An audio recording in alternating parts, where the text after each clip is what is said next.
Hello model railroaders! This is the first video in a little mini-series I'm doing on ballasting, detailing, and weathering your track for your model railroad. So I want to talk to you guys about ballast today. Now there are 103,000 videos on YouTube talking about ballast, and they're all great. A lot of talented modelers out there sharing what they do. But the first thing that I do is I get together a group of paintbrushes here. Ones that can sit in between the rails gauge here, and then they're fairly stiff bristled brushes. I even have one labeled here just for ballast. And I like to use these to kind of feather out along the webs of the rail, as well as tamp down the sides and the shoulders of the roadbed here to get that nice profile, that nice angled profile for the ballast. Now, you can also use a variety of materials for ballast. So you can use some commercial stuff. So this is Arizona Rock and Mineral, hashtag not sponsored. And I have various different colors and grades of it in terms of the granules. I like darker ballast just to kind of start out with. So that way when I do my weathering and stuff, I can always lighten it up. And then one of the other things that I do is I also essentially play mad scientist and mix. So all the colors that you saw there, I mix them into my own little ballast concoction. So that way I can have something that's a bit unique to my railroad. Now, I talked about Arizona Rock and Mineral. So I got Peter Piper's ballast. No, I'm just kidding. This is Woodland Scenics. This is fine ballast here, and this is the Cinders color.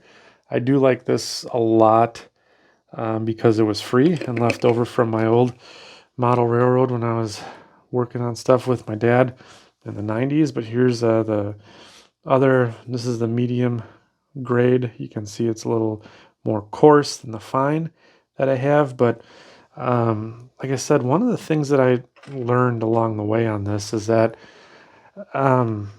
it doesn't really matter what the color of the ballast is at this point of the game. I mean, it does if you're not going to weather it, but I'm going to weather the ties and the ballast after the fact. So I'm going to be spraying it all anyway with the airbrush. So it doesn't, the color is just to get the tone. So I like to go with a darker tone. And now we're actually going to show you how I'm going to do the ballast here in this turnout. Because ballasting turnouts can be a bit scary, but it's not so bad. So to get started, I have my trusty ballast spoon. This is just something that was left over from one of the moves when I moved in with my wife.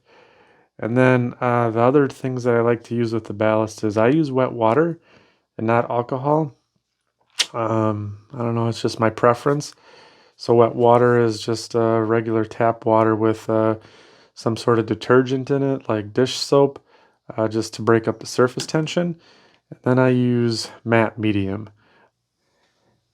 So one of the other things I forgot to mention is you can actually use dirt or stuff from your yard for ballast as well. But for this particular scene, I'm actually just going to use the Arizona Rock and Mineral stuff. And I get this stuff from my hobby shop. So I'm just going to take my spoon here, my trusty ballast spoon, grab a little bit, and then I'm just going to put a little, I'm not going to like, leave a huge hump here, but especially around the turnout, I'm going to be very mindful of the throw bar. And I'll show you what that is here. So the throw bar is this thing here, right? I want to make sure that I'm very careful around that so I don't get it just gummed up with ballast, that type of stuff. I've also found with ballast, less is more.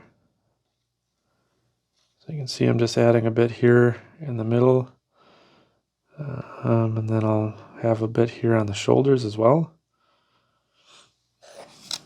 And then I'm just, again, not using a lot. I don't want to I also am not gonna like ballast a whole 6-foot section. One of the things that I've found that's pretty successful in terms of ballasting is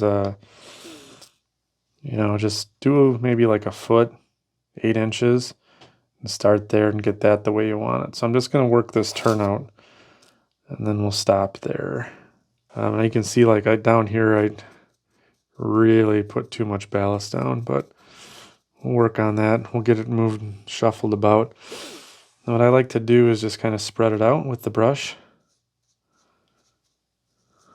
It's not too, you know, uniform and perfect. These guys are just dumping it, getting it into position where it's, you know, usable. And I always like to start with less on the ballast because you can always go back and add more. If you add too much, it's kind of a bear to actually pull away. So you also notice that the profile of my my road bed here, the cork that I use, that's all been sanded down smooth. So there's no lips or edges in here. You just continue to just work this ballast in. And one of the things that I really strive for is getting the ballast out of the web of the rail. So you can see I'm coming through here with the paintbrush and just making sure that there's no ballast caught in the web here. I don't want to have rocks in there if I can help it. Same on the internal parts here, making sure that the flangeways and the points are all cleaned out.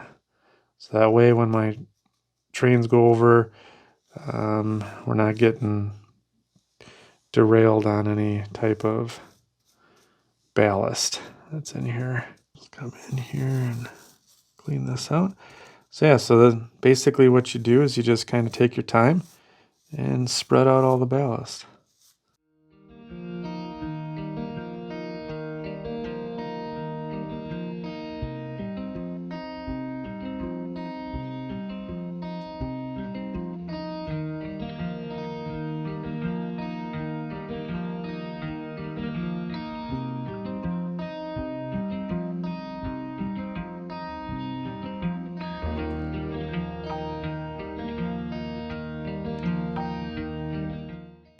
First thing that we're going to do here to get this ballast fixed into place is we're going to soak the area with wet water.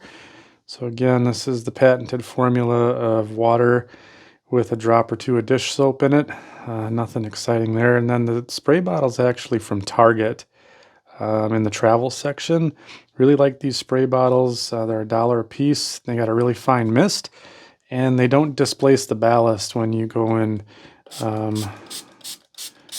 spray and saturate the area. So you get nice coverage here. Ballast doesn't move, nice fine mist, and you can saturate the whole thing.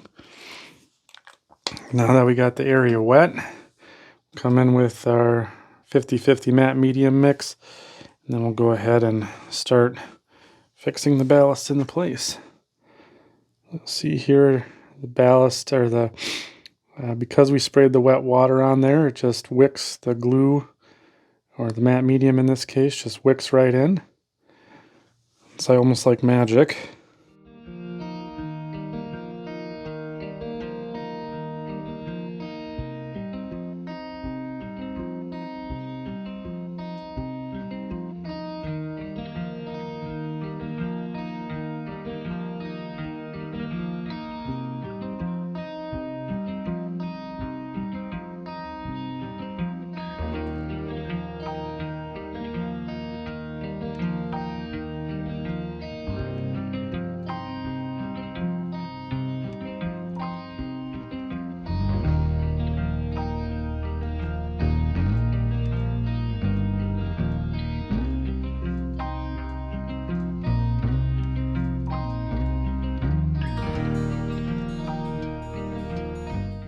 So with the next step here, with the ballast now dried into place, what we're going to want to do is just make sure that the turnouts still operate and function appropriately.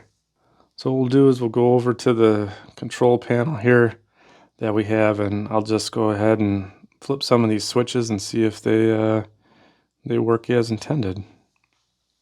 We'll start with the first little guy. It looks like it didn't move at all. Yep, didn't move at all. So what we'll want to do is we'll just take our finger and make sure that it, we'll have to redo the switch stand on this, but let's loosen it up and see if it works now. There you go. And we'll do for the same for up here. We'll wiggle it a little bit, get it flipping. I'll move the camera so you guys can see that a little better. And let's see how this one does. This one we were having problems with yesterday. Okay, closes pretty good. And actually, not bad.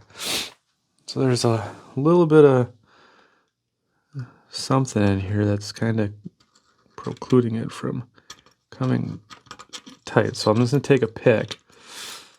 You can see it now, it's moved over tight. Wiggle it back and forth just to make sure there's no debris. Get all that junk out of there. Oh, it looks like it's closed pretty good. So let's just try it again. There she closes. And then we're open. In the next video, I'm going to show you how to weather your ballast and track to make it look just like the real thing. You can also see how I did the preliminary steps to lay the track in the other video here listed on the screen.